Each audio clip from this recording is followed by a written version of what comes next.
I've been around this earth for quite a few decades now. I've seen things that would make your hair stand on end, and I've seen things that would restore your faith in humanity. But what happened to me last Tuesday at Lakewood Church in Houston, Texas? Well, that was something else entirely. Let me tell you about it, because I think there's a lesson in here somewhere for all of us. I was in Houston doing some business, never mind what kind, and I had a free Sunday morning. Now, I'm not what you'd call a regular churchgoer, but I was raised with certain values. My mother made sure of that. So when I saw this massive building, this former sports arena turned into what they call a mega church, I thought to myself, why not? Let's see what this is all about. Lakewood Church. You've probably heard of it. Seats 16,000 people. That's not a church, that's a small city. The parking lot alone was bigger than some towns I've filmed in.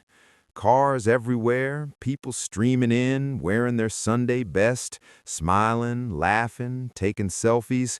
It felt more like going to a concert than going to church, but I kept an open mind. I'm good at that. Had to be in my line of work. I walked in, and the first thing that hit me was the sheer scale of everything. Big screens everywhere, lights, cameras, production crews running around with headsets like we were about to film the Oscars. The lobby, if you can call it that, had a bookstore, a coffee shop, and what looked like a merchandise stand. T-shirts, coffee mugs, DVDs. I picked up one of the books, $24.95 for a book about God's love. I put it back down. A young man with perfect teeth and a smile that could light up a runway approached me. "Welcome to Lakewood Church, sir. Is this your first time visiting us?" "It is," I said. "Well, you're in for a treat. Pastor Joel is going to give an incredible message today. It's going to be life-changing." He said it with such enthusiasm that I almost believed him. I found a seat somewhere in the middle section. Even from there, the stage looked far away. I've performed in big venues, but this was different. This wasn't about entertainment. Or was it? I couldn't tell yet. The seats filled up quickly. Thousands of people, all eager, all ready to hear whatever Joel Osteen had to say. Then the music started. A full band, professional singers, lights choreographed to every beat. It was impressive, I'll give him that. The production value was through the roof. People around me were raising their hands, swaying, singing along. It was energetic, I'll say that much. But something felt off. I couldn't quite put my finger on it. Then Joel came out. Immaculate suit, perfect hair, that smile that's been on television screens across America for years. The crowd erupted. People were cheering like he was a rock star. Maybe he is in his own way. He started his message, and I listened. I really listened.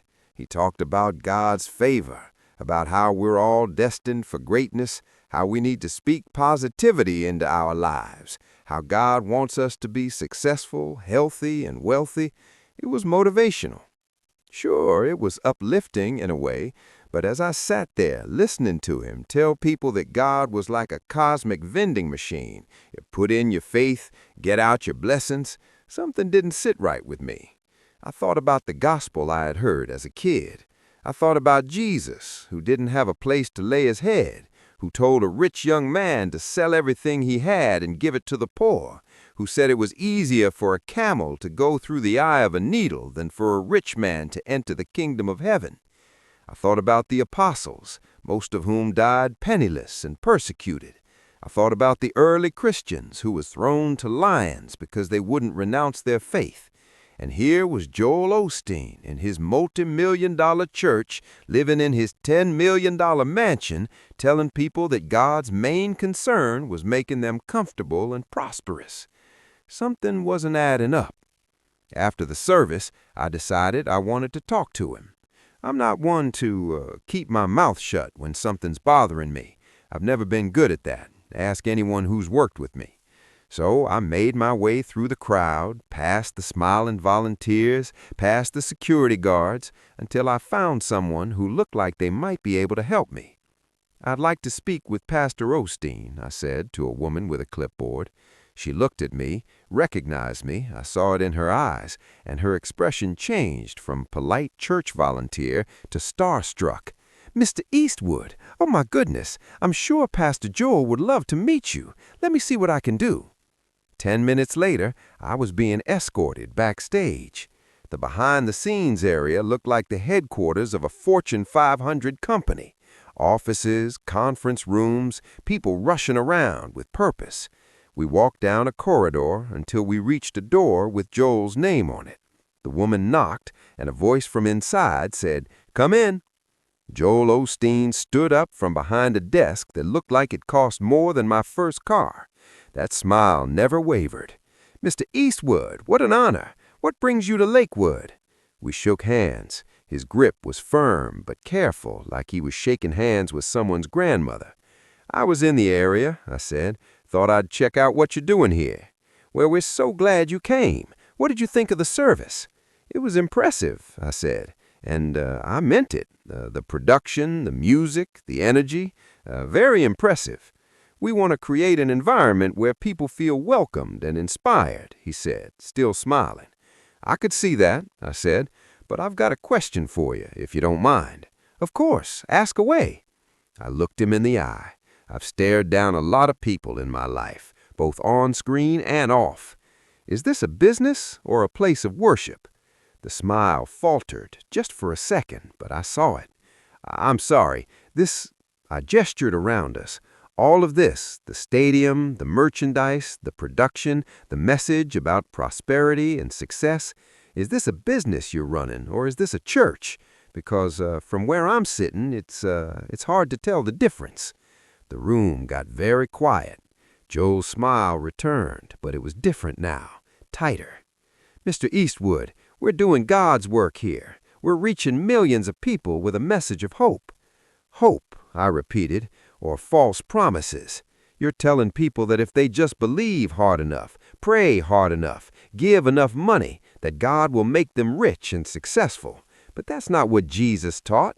Jesus taught sacrifice. He taught about taking up your cross. He told his followers they'd be persecuted, not prosperous. He didn't promise anyone a comfortable life."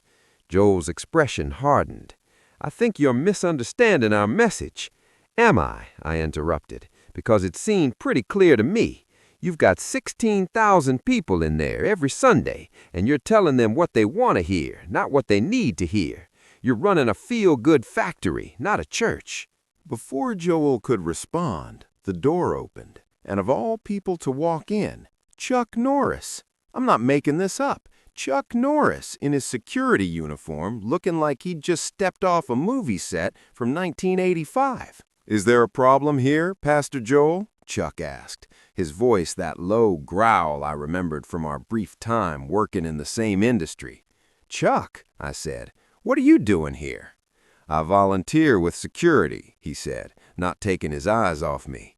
"And it sounds like you're disturbing Pastor Joel."